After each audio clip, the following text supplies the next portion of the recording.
pay these bills? Tell me that. I don't want any of your excuses. You're idle. Bone idle. Bunch of old newspapers and a sack full of assorted rags, a day's work. Don't you tell me you've been trying. It's a bad time of the year. Every time of the year is a bad time for you. Look at them. Will you listen to me when I'm talking to you? Sitting there reading George Bernard Shaw. Everybody's political watch. Have you finished? No, I haven't. You're a rotten rag and bone man. If you filled the cart with as much junk as you fill your head, we'd be all right. Have you finished now? Yes, I've finished. Right. May I say a few words? Thank you. The problem we are faced with is quite a common one in this capitalist society we are unfortunate enough to live in. A slump. Or, as the right-wing word jugglers prefer to call it when they are in power, a petty trade recession. Thus, avoiding any unpleasant memories of Jarrow, hunger marches and miners getting shot and so on. Oh, good. Here we go again. 3 quick choruses and a red flag. Come on, comrade, let's have ya. The workers' flag is deepest red, stained with the blood of workers dead. If you did somehow, I wouldn't mind. You're a traitor! You are a traitor to the working class! Who is? I'm no worker, mate. I'm a capitalist. Always have been. I've got my own business. I don't want to be nationalised. Why didn't you have a revolution in 1926? That's what I want to know. The general strike. Why didn't you take our opportunity and overthrow them? I mean, we could have had it. Equality for all. And I would have had a chance in the world. We wouldn't be sitting here worrying about bills. Why didn't you revolt, Dad? Where was you? Me? I was making a fortune in 1926. Selling everything there were. At giveaway prices. We never had it so good. If only we'd had a pawn shop, that's where the money was to be made. Still, you can't have everything. Oh, what's the use? All right. Since we live in your capitalist society, as much as it goes against my dialectic principles, let us try and solve our problems by applying your capitalist methods. First, we must see what assets we have got and temporarily put them to other uses, right? I don't know. Right. Assets. There's the horse, the stock, the ass, the cart and me. And me. I said assets. You guys stand over there with the bills. Right, now let's take them one at a time. Me. Well, I'm the brains of whatever we're going for, so that's me taken care of. The stock. Well, obviously we can't flog that, otherwise we wouldn't be facing this problem. The house. We could sell that and buy a tent or I ain't living in no tent. That's not the sort of response I expected from an ex-Boy Scout. One of Baden-Powell's originals. I'm 66. But the spirit soon dies, don't it? You're a disgrace to your woggle. The horse. The horse, of course. Our problems is solved. I shall put Hercules out to stud. Oh, yes. I shall get on to Captain Boyd Rochfort first thing in the morning. Oh, the Bloodstock Club will go potty when they hears about it. I can just see his offspring now, dragging themselves round Aintree, eating their way through the jump. Is that all you have to offer? I thought you was being serious. Serious? Don't make me laugh. That's what I'm trying to tell you. We've got nothing, mate, nothing. We're derelicts. We've had it. We're doomed. Look at us. We're dregs. That's what we are. Dregs. The lower depths. Straight out of Gorky. He could have been writing about us. Dead Gorky, we are. Well, it won't get any better with you just sitting there sneering. Do you know what's in the larder? Don't tell me. Let me guess. Skinny mice. Very funny. You have me in stitches, you do. Harold, we've got to do something. And if you won't help, I'll have to think of something myself. Oh, yes, go on. You do that. Let us see you work an economic miracle. Come on, let's see the phoenix rise from the ashes. A 28-storey office block, and down the side in big lights, Steptoe and Son. And on the top, a statue of Hercules. 20-foot high, done in gold, to remind us of our humble beginning. Oh, this is a moment for posterity. The birth of the Steptoe Empire. Oh, look at him. Those shrewd eyes. The majestic curve of that forehead. The most noble ragman of them all. Julius Steptoe. Oh, the age of Tottin is about to begin. Can this merchant prince save us from destruction? It's coming. It's coming. I've got it. We'll take in a lodger. My God, no! It's too much. I can't comprehend it. I mean, it's too big for a small man to take in. I need time. Take in a lodger. Do you think it's a good idea, then? I think it's a diabolical idea. Why? I'm having strangers travelling over my house. Not your house, it's my house. I'll live here as well. Well, can you think of a better idea, then? Come on. You've been talking to me, kid. Let's hear from you. Well, There. All them talk and no ideas. Well, I've made up my mind. I've decided we take in a lodger. We are not taking in a lodger. I mean, apart from anything else, we've only got 2 rooms, mine and yours. Yeah, I thought about that. You can sleep in yours. Where am I going? You can sleep with me.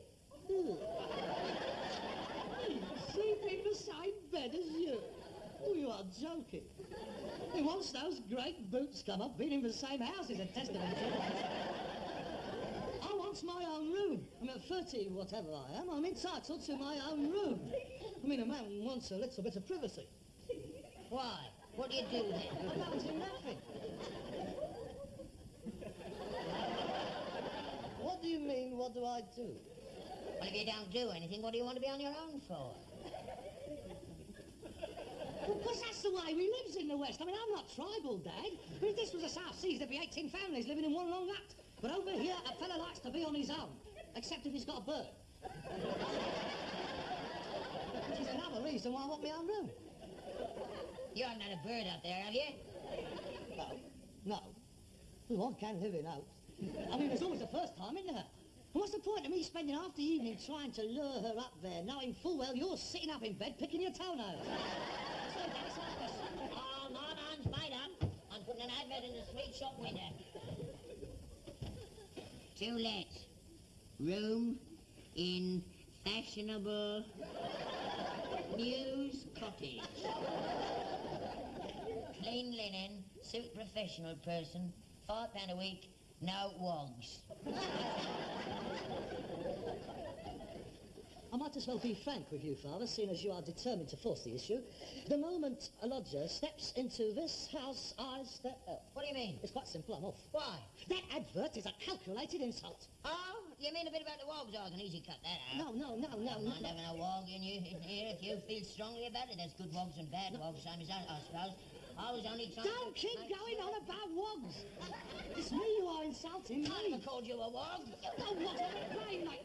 Look, that advert is tantamount to a vote of no confidence in me. What are you talking about? I'm the breadwinner in this house. By taking in a lodger, you have in one foul swoop completely negated my being here. I mean, you don't need me. I mean, that relegates me to nothing more than a Joe Ronce. I'm sorry, Father. You're going to have to choose. It's either him or me. You don't mean that, Al. I do. I mean, I've done my best, but as apparently that is not good enough. There's no further point in my staying here. Oh, well, you can do what you like. If you want to go, you go. I can manage without you. £5 a week from the lodger and a bit of business I can do in the yard. Keep me going, I don't need you. It's come to a head then, ain't it? If you like. Right then. Where are you going then? As soon as the lodger comes. I'll stay until then. I'll give you a fair chance. I see. Well, I better go and get this advert put in, ain't I? Yes, go on. You do that. Go on. I'm going. All right then. I will. Good. Where'll you go? Don't you worry about me, mate. You look after number 1. Don't they worrying about other people. Oh, I've found that out to my cost. You spend half your life looking after somebody else, and as soon as things get a little bit empty, you get slung out. I'm not slinging you out. Now, let's go into that again. You can't put your advert in. I will. Don't you worry. No, I'm not worried. You should have done it years ago. I know I should. It's a pity you didn't. I know it is. All right, then. Right. I'll go and put the advert in. Yes, you do. I'm going to right now. Don't forget, as soon as he comes, I'm out. I heard you. That's all right, then. As long as you know what you're doing. I do. Right. Right. I'm off then. Go on, then. I'm going. Good. Here I go then. Ta-ta. Ta-ta.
You're late, aren't you? Yeah, am I? Oh, I've been so busy, I haven't had time to think about the time. It's gone 7:30. You have worked hard, haven't you? Yeah, it's fetch about 10 quid, that lot. That's 2 weeks' rent for the room, isn't it? Have you had any inquiries about the room yet? No, not yet. Oh, really?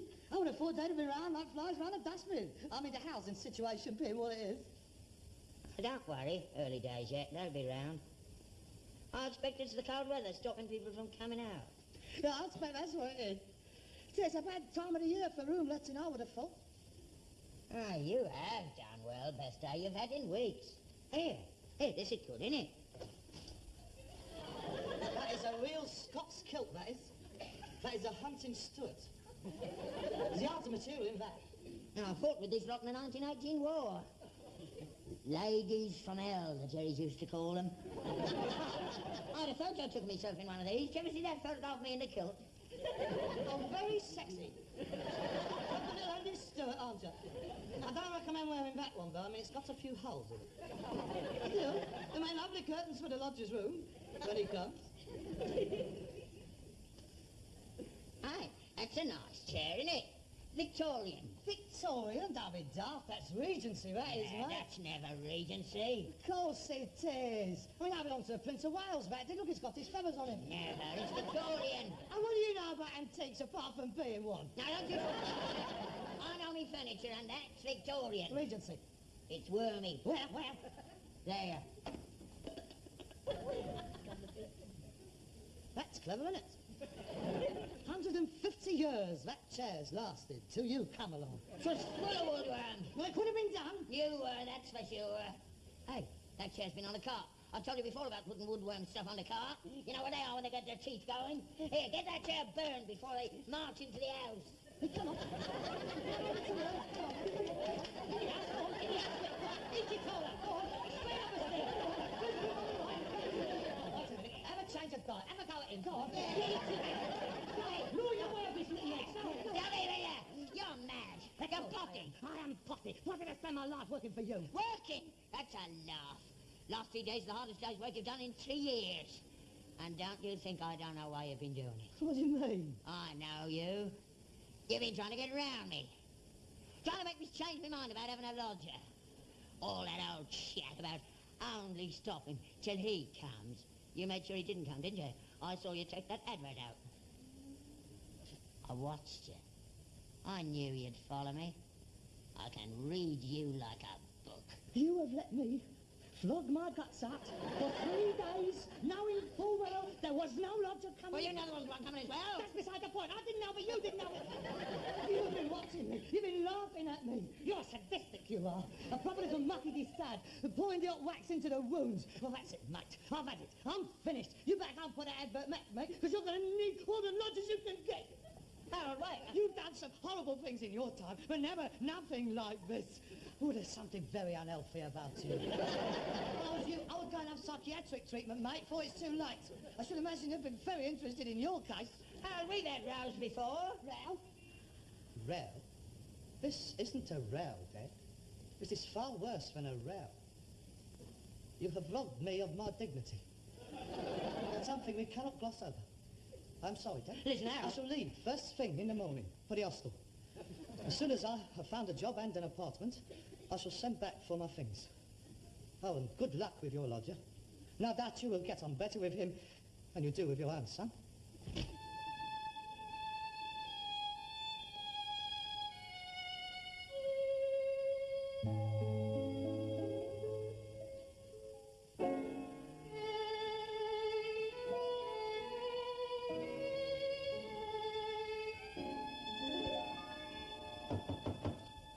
Lodger.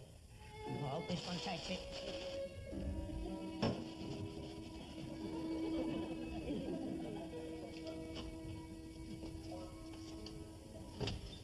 Oh, it's you. Hello, Dad. Hello, son. Coming in? No, I'm not staying. I was just passing by, so I thought I'd drop in and see how you was. Oh, I'm fine. And you? Oh, yes, very well, thank you. Been a long time. It's only been a week. Oh, yeah. Coming in. Oh, all right then. I just, passing by, I just dropped in to see if you wanted any money or anything. No, I'm anything nice to thank you. I was just having me dinner. Yes, I thought I could smell fish and chips. Yeah, sir? Oh, well, that's very kind of you. But I was going to go back to my apartment to eat. But, well, because then you're going, I might as well join you.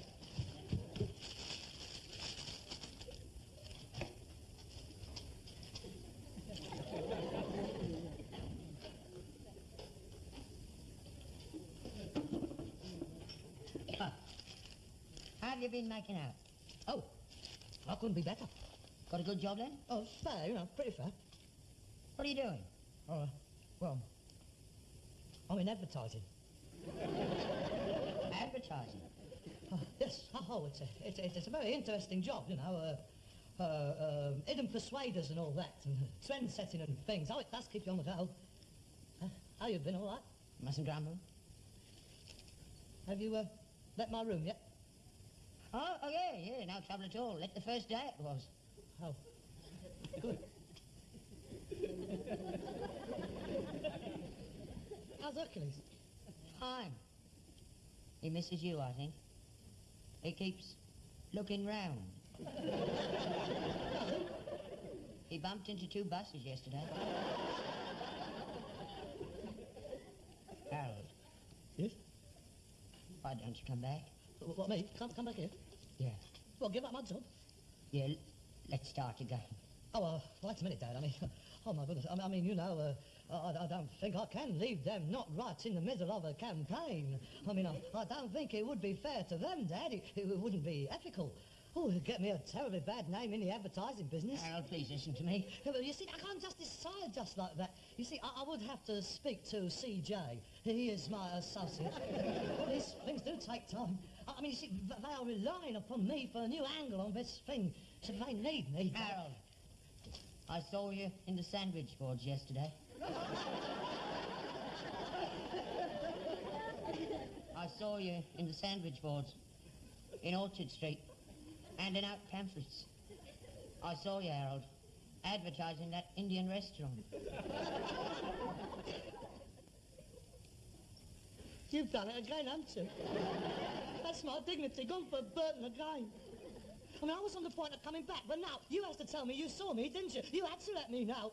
If I'd have been sitting in a Rolls Royce with a posh bird sitting next to me, you wouldn't have seen that, would you? And the sandwich board, you see those, don't you? Oh, you're not going off again, are you? Well, I can't stay here, not now that you know that. My life won't be worth living. Every time we have a row, we go on, leave, get back under your sandwich boards. I'm not going to know enough for the rest of my life. No, it wouldn't be like that, Harold, I promise. I'm sorry, Dad. If it'd make you feel any better, I haven't had a lodger either. You haven't? Nobody wanted it. I had 15 people around, they all turned their noses up at it. Are you admitting you was wrong? Yes. And I was right? Yes. And it was a daft idea, like I said it was. Yes. All right then? I'll come back. Honour has been satisfied. This makes you look as big a Burke as me, don't it? Right. Fetch me my George Bernard Shaw.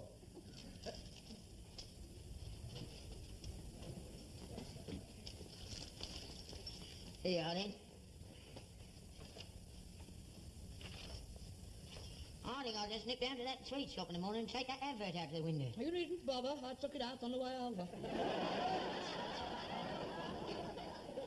You knew I didn't have a lodger. Of course I did. You rotten underhand little bleeder. That makes us quits, don't it?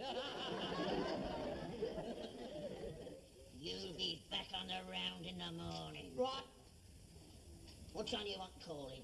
Oh, 10:30, 11 o'clock. Lazy git. Yeah? Good night. Good